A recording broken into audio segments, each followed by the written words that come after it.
下一个片段是搁虎钳，给它松开来。It can move forward and back。好，本来讲看一下这个细节，这个。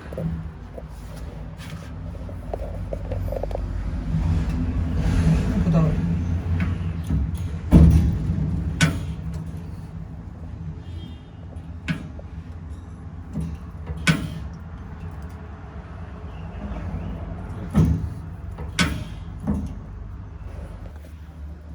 Get loose. Let's get loose, and you can move forward and back easily.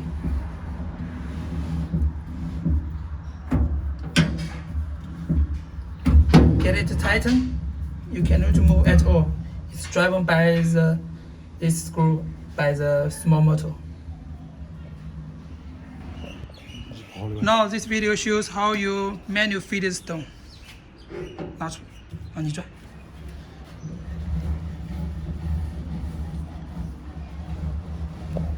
You see, and the stone is moved forward and back manually.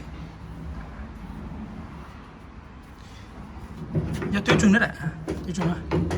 It cannot move. It's fixed, and the stone will drive by the screw here. This is manual and automatic feeding.